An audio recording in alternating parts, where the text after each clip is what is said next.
Good morning, everyone. We are Group 4 from Tutorial 2. Today, we are going to present about Chapter 12, which is Understanding Leadership. My name is Kang Ning, and I'm the first presenter. Now, I will discuss about discussion questions 12.1, define leader and leadership, and discuss why managers should be leaders. First, what is a leader? Leader is someone who can influence others and who has managerial authority. This means a leader can guide, direct, and motivate people in an organization towards actions, desired actions, or behaviors. For example, a department manager who guides employees, makes decisions, and influences them to work towards company targets is a leader. Next, what is a leadership?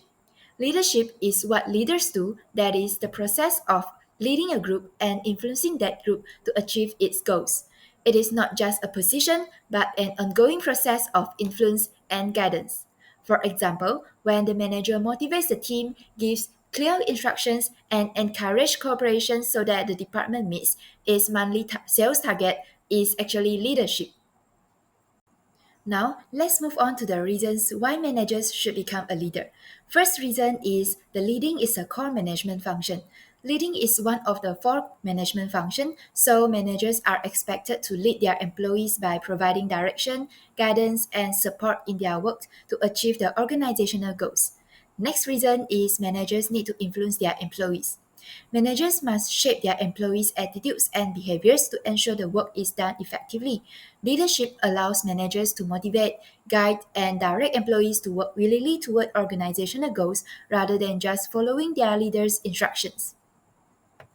Next, managers have formal authority to lead. Managers are given formal managerial authority which places responsibility on them to lead their team. While informal leaders may exist, managers are expected to use their authority together with leadership skills to ensure the tasks are completed and goals are achieved. Next, a manager should become a leader to improve the employee motivation and also the performance. Leadership enables managers to motivate employees, build commitment, and create a positive working environment. In this case, motivated employees are more likely to perform better and contribute positively to the organization. The last reasons of why managers should become a leaders are to help achieve the organizational goals. Effective leadership helps managers to coordinate individual and group efforts. When managers lead well, employees can understand their roles better and work together more effectively to achieve the organizational objectives together. Now, let's move on to the next question. Question 12.2. Based on the behavioral theory of leadership, how does the behavior of one leader differ from that of other leaders? Behavioral theories of leadership are actually the theories that differentiate effective leaders from ineffective leaders. According to this theory, leaders differ from one another not by who they are, but by what they do, which we call observable behaviors. The first difference is leadership style. This approach explains that leaders vary in how much authority and participation they allow for their subordinates. Based on study of University of Iowa, there are three types of leadership style, which is democratic style, autocratic style, and laissez-faire style. For democratic style, leaders involve employees in decision-making, delegate authority, and encourage participation. For autocratic style, leaders dictate work methods, make decisions alone, and limit employees' participation. For laissez-faire style, leaders give employees freedom to make decisions and complete work with a little guidance only. For conclusion, the democratic style of leadership was found to be the most effective overall, though later studies show mixed results. The second difference is leadership behavior. This approach shows that the leaders differs based on two independent types of behavior, which are consideration and initiating structure. Based on Ohio State study, consideration refers to leader behavior that is considerate of subordinates' ideas, feelings, and well-being, while initiating structure refers to leader behavior that defines roles, structure, work, and focuses on accomplishing tasks and goals. And in conclusion, leaders who scored high in both consideration and initiating structure achieve high subordinate performance and satisfaction, but not in all situations. The third reason is leadership orientation. This approach explains that leaders differ based on what they emphasize the most in their behavior. Based on studies at the University of Michigan, there are two types of leadership orientation. For employee-oriented leaders, they emphasize interpersonal relationships and taking of employees' needs, while for production-oriented leaders, they emphasize technical aspects of the job and task completion of their employees. And in a nutshell, the employee-oriented leaders tended to be associated with high group productivity and higher job satisfaction. The last difference is balance of concern. Based on managerial grade, this model explains leadership differences using two dimensions measured on a scale from 1 to 9. Balance for concern for people measure how much the leader cares about their employees, while concern for production measure how much the leader focuses on getting the work done. In a conclusion, the leaders perform best with a 9-9 style, which shows high concern for both people and also the production. That's all from me. Now I will pass it to Zisheng to continue his presentation. Thank you, Kang Ning. I'm Lim Ze Sheng, and I will continue the discussion with the next question. Leaders are born, not made. Do you agree with this statement? Why or why not? I will start with the born argument. In the great man theory, it suggests that leadership abilities is biological inherited, meaning some individuals are naturally predisposed to lead. Certain leadership qualities are genetic and innate. For example, confidence, intelligence, charisma. Leaders often emerge naturally in groups even without formal training or authority, suggesting that leadership abilities exist before education or experience. Not everyone benefits equally from leadership trainings, as individuals without innate leadership traits might struggle to apply learned skill effectively. So according to this theory, these traits are difficult or nearly impossible to teach to someone who does not naturally possess them, which means not everyone can become a leader.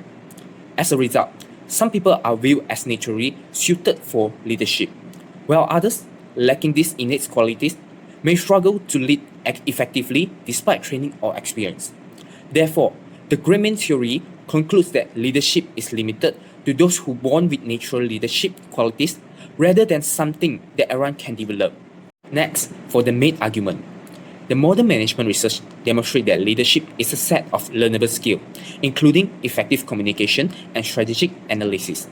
Leaders need a combination of technical, interpersonal, and strategic abilities, including communication skills, strategic thinking, problem solving, and team management. Leadership skills can be adapted to different situations, allowing individuals to develop the abilities to lead effectively in various contexts. In addition, practical experience helps leaders improve decision making under pressure, handle crises more confidently, and enhance overall competence. From the main argument, people believe that leadership skills can be acquired and developed through practice, feedback, formal training, and real-world experience. It's just like similar to learning a sport, a language, or a technical skills. With consistent effort, reflections, and hands-on experience, gradually improve a person's competence. By developing these skills, individuals can make a better decision, effectively motivate teams, and achieve organization goals, demonstrating that leadership is not limited to those who are born with natural traits, but can be cultivated over time. In conclusion, I disagree with the statement that leaders are born, not made. Because, as I mentioned before, leadership is a set of learnable skills. This means that leaders require skills beyond the natural qualities they may be born with. Although some leaders possess strong innate traits, this does not mean that others cannot become leaders. Through continuous learning, on-the-job training, and accumulated experience, individuals can develop their abilities and eventually become effective leaders. That's all from me. Thank you. Hi everyone, my name is Syed. I'll be continuing this presentation by discussing the next question, which is a leader's effectiveness depends on their followers' ability. Which theory claims this and why? So the question poses a claim which states that a leader's effectiveness depends on their followers' ability. I personally believe that the leadership style which is in line with this statement is situational leadership theory. To shed some more light on situational leadership theory, first of all, it was a theory developed by Paul Hersey and Ken Blanchard, which argues that there is no one best or a, a leadership style which fits every occasion. Instead, leadership relies on one style to the readiness and ability of their followers or employees in accomplishing a task. So the readiness of a follower can be defined by two factors, the first of which being their ability, which is their skill set and knowledge which the employees have to accomplish a task. And the second would be their willingness, which is their level of enthusiasm or motivation in completing a task. So next, I'll be elaborating on how does follower ability actually determine leadership effectiveness. Situational leadership theory explains that leadership effectiveness is focused on followers' readiness, which is their ability and willingness to perform a task. The theory identifies that there is four main levels of follower readiness, from R1 to R4, and each level requires a different leadership style to be effective. At the R1 level, followers lack the necessary skills and confidence, so because of this, leaders need to adopt a telling style of leadership, where they provide clear direction and close supervision. Next, at R2, followers become more motivated but still lack the appropriate skill set. So due to this, leaders in the R2 level remain directive but also provide more support, which is known as the selling style. Moving to R3, followers in this level are capable but still lack motivation or confidence in carrying out the task. So due to this, leaders will reduce task direction and focus more on support and shared decision making through the participating style. And finally, at R4, the followers are skilled, confident, and committed. So due to this, leaders can delegate tasks with minimal supervision as followers are able to work independently. So therefore, effectiveness depends on how well a leader matches their level of direction and support to their followers' ability. When the leadership style is mismatched with follower readiness, it could cause things such as performance and motivation issues. So to summarize, a leader's effectiveness depends on their followers' ability. Leaders need to adjust their approach based on whether their followers have low or high capability, providing more guidance to those who need it and less supervision to those who don't. If a leader's style doesn't match their followers' capabilities, issues such as performance loss, motivation, and morale loss could also prevail in an organization. So, due to this, ultimately, aligning leadership with follower ability is the key to achieving success. Hello everyone, my name is Lorenz, matrix code 2311297. I'm here to present about question 12.5. Do most managers in real life use a contingency approach to increase their leadership effectiveness? In the latest slide, I want to present to you my answers and how I get into that conclusion and my understanding. Before I give out my answers, let's have a sense of introduction what we're going to discuss about. So, what is leadership effectiveness and the contingency approach? So, a effectiveness refers to the leader's ability to influence others to achieve organizational goals. So, traditional leadership theories falls into this category where it assumes that one style can be effective in all situations. But for contingency approach, it argues that theories it stated that leaders should fill the roles that best suits their natural inclinations rather than adopting like acting like a chameleon. So what contingency approach metaphorically stated is that leaders should act like a puzzles in a jigsaw. Next, I'm going to talk about the concept of contingency. So, an example of contingency approach made by scholars includes Fiedler's, Hersey, and Blanchard's. So, for Fiedler's contingency approach, it is defined that the effectiveness is based on the situation and the leader match. So, a great example of this is where, like, when you were a kid, your exercises was to like pick a puzzle, you draw a line to the next obstacle. So it's the same thing, it's the same concept, but it can be found in like in an organizational settings where some leaders can be great at one thing while the others are not. So an example of this is that some leaders can excel in a chaos setting, in a chaos environment where others are not. And move on to Hersey and Blanchard's situational leadership theory, where ad- leaders adjust their approach based on the skills of the employees or the followers. So it can be separated by four columns: S1, S2, S3, and S4, where S1, where leaders need to have full attentive to the employee, meaning they teach them every single details until they reach S4, where the leaders have fully trust to the followers, and they start delegating tasks and trust them they will do their own work. So how do they improve leadership as our next point?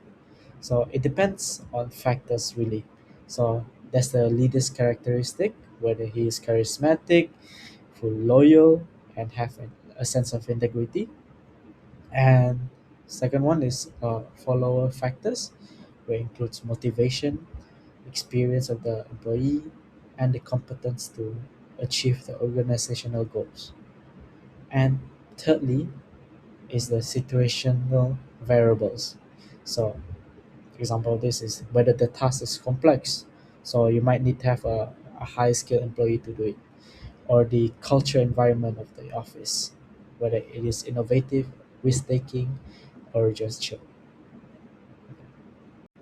So now we're going to the impact on effectiveness based on the contingency approach if the leaders take the actions. So there's an upside and a downside. The upside is that the decision making improves by a lot actually, because the leaders, especially especially in a situation where they are most comfortable with, they can make a decision in a more mannerly, orderly manner. Second is the enhance employee motivation and job satisfaction. Because it is a contingency, so it is more of like a informal setting, in my opinion. So is more like a more connection towards the leaders and the followers. And thirdly, it is an increase in performance in terms of like work output and the the trackness to reach the organizational goals. Then second, we have the limitation of contingency approach. Now, when making a decision, while it may seem simple, but it is far more complex than it may seem, because it's hard to cross the sense of, am I doing this right, or is it just a placebo? So as we get into the next point, the problems and empirical testing, because contingency approach, there's a lot of factors to key in, so it is more complicated as stated in the first point. And third one is the hierarchy may restrict the leadership flexibility to control the others and the followers. Now we reach the final part, which is the conclusion and the final verdict of the question. Now, in my humble opinion, I do feel that most managers in a work setting in real life do apply a sense of contingency approach, if you can see in their elements, often intuitively than formally. And its effectiveness, it depends on the managers. So it increases when the leaders understand the situational demands and they adjust their leadership behavior accordingly to the followers, situation, and the environment around them. So, in conclusion, the contingency approach is highly relevant and practical in a work setting, but its effectiveness depends on the manager's awareness and adaptability. That's all for me. Thank you. Hi, I'm Hao Lam. Now I'm going to talk about the summary of case application number 1. So for the first point, trust as a leadership foundation. The case emphasizes the trust is important to leadership and questions how organization recover once trust is lost. Secondly, FIFA as a global business, football is not only a sport but a multi-billion-dollar global business. With FIFA responsible for governing and managing major events like the World Cup. Third, serious concerns emerged over the bidding processes for the 2018 and 2022 World Cup, including allegations and work trading and collusions. Fourth, FIFA President Sepp Blatter initially acknowledged concern and promised internal investigations but continued to downplay the severity publicly. Lastly, FIFA appointed Michael J. Gacha to investigate corruptions related to the World Cup bids, resulting in a detailed 350-page report. Number 6, lack of transparency. FIFA Ethical Committee refused to release Gacha's full report, instead publishing a short summary which damaged credibility further. Number 7, Gacha resigned, claiming the findings have been misrepresented, reinforcing perception of the corrupt organizational culture. Next, US authorities arrest senior FIFA officials in Zurich, revealing corruptions involved over $150 million in breach over decades. Next, Blatter was re-elected but soon resigned. Both Blatter and Michael Platini were later banned from football-related activities for 8 years.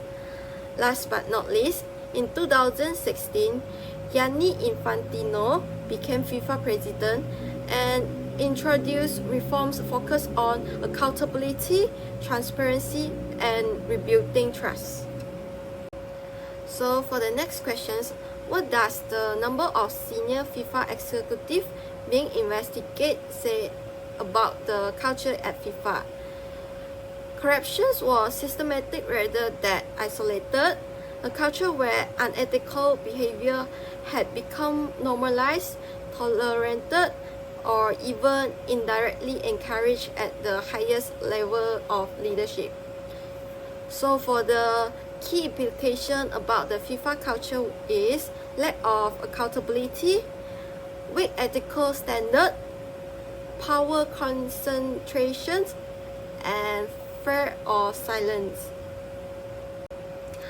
Of the 8 suggestions for building trust, which should have been the focus for FIFA. So I think first one is transparency. FIFA refused to publish Gacha full report seriously, damage the credibility. Transparency in investigations and decisions making was very important to rebuild trust. Not only that, accountability.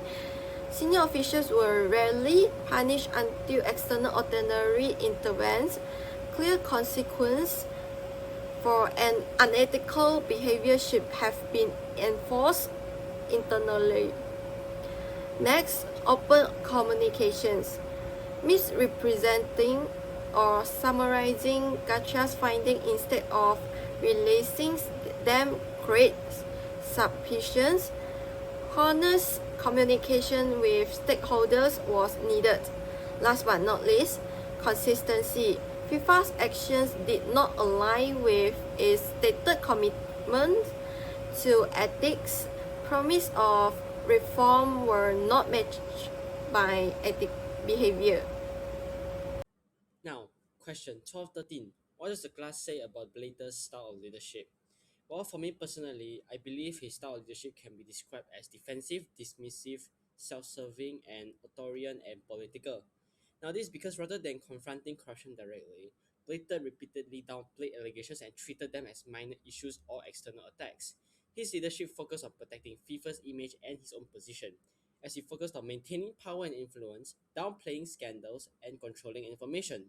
And by allowing the suppression of investigative findings and failing to take responsibility for systemic corruption, he actually weakened FIFA's credibility. His leadership style discouraged transparency and accountability. For 12-14, in 2011, when asked about the crisis at FIFA, Blatter downplayed the allegations dismissively. Which of the 5 dimensions of trust do you think Blatter was failing to demonstrate here? Now, for me, I believe he was failing to demonstrate 3 dimensions of trust: integrity, consistency, and openness. Now, for integrity, is because Blatter downplayed serious allegations of corruption and failed to take responsibility for unethical practices that occur under his leadership.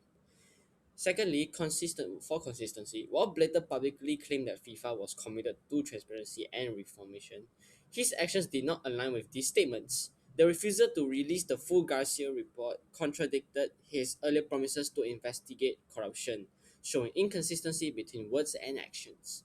And lastly, openness. Openness involves being transparent, honest, and willing to share information, especially during times of crisis.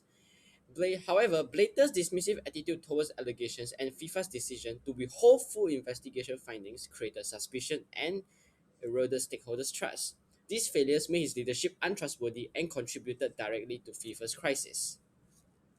Now, for question 12-15, for Infantino to succeed, what style of leadership do you think would be most effective?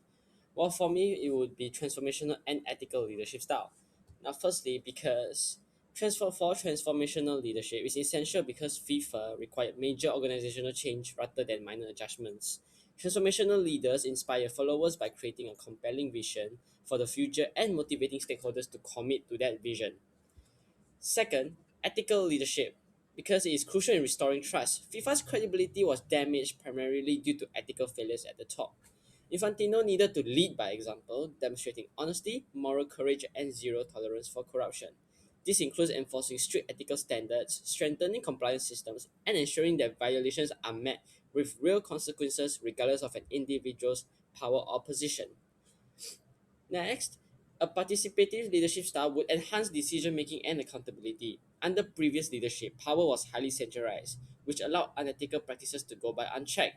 By involving key stakeholders such as national football associations, players, clubs, and independent oversight bodies, Infantino could reduce the risk of corruption and promote shared responsibility. And lastly, transparent leadership is vital in rebuilding trust. Openness in financial reporting, decision making processes, and investigations would help FIFA regain confidence from the public and global football community. Good evening for all my friends and the lecturer. My name is Li Wei and I will be presenting the case study 2 with my partner Melvin. So let's begin with the case study summary. So the first point is cultural overhaul. The cultural change occurred when Ferguson came to the club in 1986 year.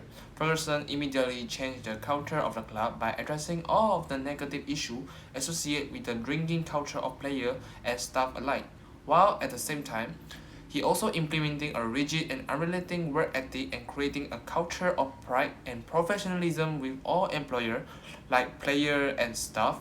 This is representing the club in all of the deadlines. So the second point is hair dryer reputation. The Ferguson's success over the course of a 26-year career at the club has been based not on his hairdryer treatment or his strict approach to discipline as portrayed by the media, but rather on his meticulous long-term planning. So the third point is symbolism and identity. Sir Alex Ferguson, to focus commitment and sense of belonging in the team, he insists the player to wear a club blazer with the Manchester United badge when representing the team. So the fourth point is high uncompromising standard. Sir Alex Ferguson having high expectation mandatory on the all teammate and the organization, such as when the team captain publicity criticize teammate, the Ferguson will immediately terminate his contract to maintain the discipline on the team. So the 5 point on the case study summary is leading by example. So in the case, Sir Alex Ferguson established a first in and last out mentality. So he being the first person to arrive at the office and the last to leave to it. This action can inspire the whole organization. Hello everyone, my name is Melvin Wong Zi Yee and I will continue to present about the 10-point summary for the case application 2. At the 6th point, moving from his general philosophy to his personal style, we see a strong comparison to Steve Jobs. Like the Apple co-founder, Ferguson was described as driven, determined, and sometimes terrifying, yet he was an extremely successful leader in a competitive arena. Despite his reputation for being tough, however, he practiced adaptive management. Unlike more rigid leaders, Ferguson varied his style. He would shout at some players while taking a more supportive, personal approach with others based on their needs. Furthermore, it is important to understand that his outbursts were actually strategic discipline. These outbursts were not random. They were conscious choice designed to immediately address issues and then move on, maintaining positive working relationships. Beyond his management of the players, Ferguson showed an incredible attention to detail. He valued every member of the organization, learning the names of all support staff, from the laundry team to film crews, to foster a unified culture. Finally, as a result of these combined efforts, he left behind a powerful academic legacy. After retiring, his management principles became a subject of study at Harvard Business School, leading to his 2015 book named Leading. Okay, that's all for the 10-point summary. Then we will move on to discussion questions, which Dan Li Wei will present for question 2016 and 2017, and I will present for question 2018 and 2019. Well, after discussion about the case study summary, let's move to the question. The question 1216 is talk about what leadership theory do you feel Ferguson action support? So for this question, my answer is with Sir Alex Ferguson leadership quality. This text is show how Ferguson exemplified many today leading theories of leadership. So the first example is pet goal theory. This is a real example of pet goal theory in the pet goal theory suggests that leadership behavior are based on how satisfied, motivated, and accomplished subordinate employees are. Sir Alex Ferguson demonstrated pet goal theory in his leadership behavior by using an adaptable style of leadership and through his detailed approach to communicating on his subordinate. And the second theory is situational leadership theory. Based on the theater model, using this model allow leaders to modify their leadership style according to the structure of the task they are performing. Ferguson's leadership style changed from an autocratic, known for his famous hair dryer treatment, to an adaptive leadership style by developing a long-term plan and build relationship between each of his players. So the third theory is behavioral theories of leadership. This theory is shift the focus from who a leader is trained to how a leader acts. Major research study of the 1940 years through the 1960 years examine what type of behavior were most commonly used in leading. Sir Alex Ferguson showed a high level of initiating structure, define a behavior focused on tasks. By creating a culture of negativity, he also implemented the highest level of rigid and unrelenting work ethic within the football community. Sir Alex Ferguson also exhibited a high level of consideration defined as people-oriented behavior by knowing the all name of all of his support staff in the team. The fourth point is transformation leadership. This theory is involved inspiring followers to transcend their own self-interest for the good of the organization and is capable of having a profound effect on followers. Sir Alex Ferguson, through the action he took, eradicated the negative aspect associated with drinking culture. Also, he created a culture of pride and professionalism that transformed to identity and value of the club. So, let's move to the next question. Question 12-17. What leadership trait do you see being demonstrated in the case? So, the first leadership trait is job-relevant knowledge. This is talk about a high degree of knowledge about the industry allowed for well-informed or the strategic decision. For example, Sir Alex Ferguson, his vision for the game was long-term and mistakenly planned rather than the quick-fix mentality used by many coaches. His extensive knowledge of how to navigate a complex business such as football for decades. The second trait is honesty and integrity. This is talk about building trust by being truthful and showing consistency between their word and their action. For example, Sir Alex Ferguson, he developed a professional pride in the club as well as the people connected with the club.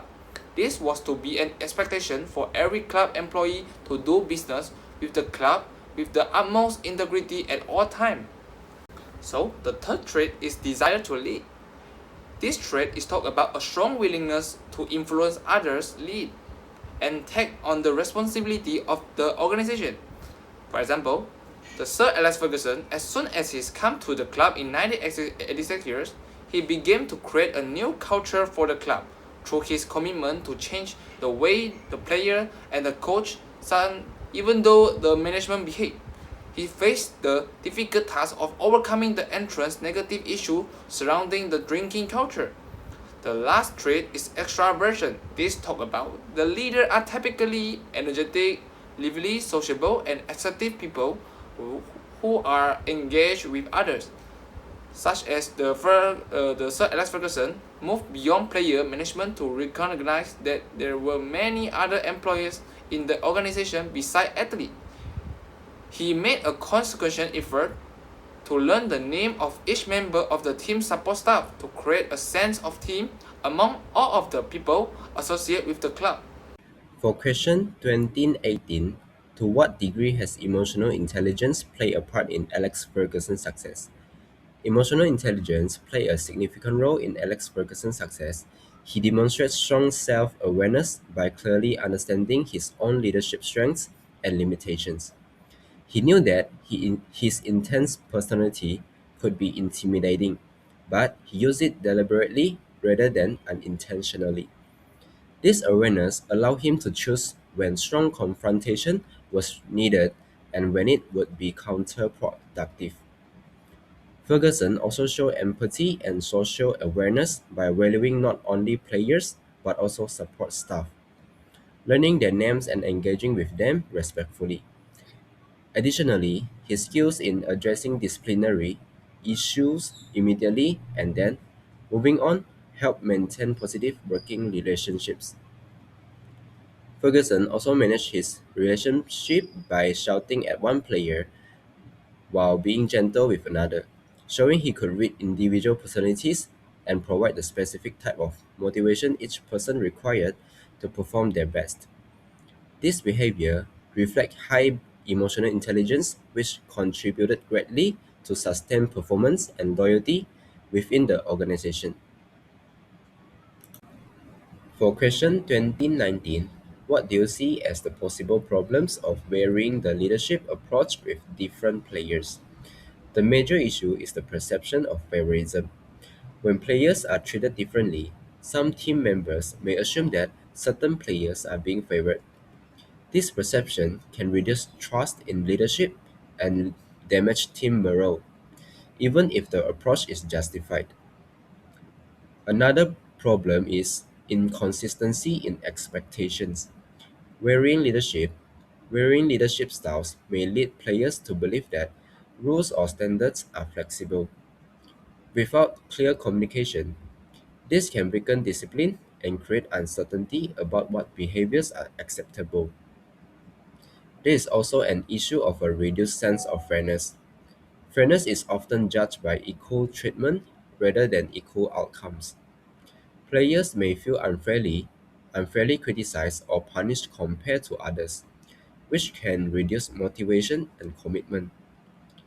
Next, it might cause team cohesion issues. Differences in how players are managed may create divisions within the team. This can result in cliques or conflict, undermining unity and collective performance.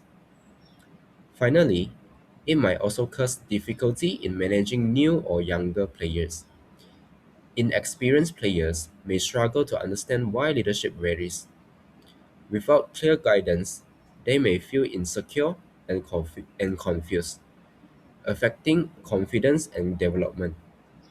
That's all from us. Thank you.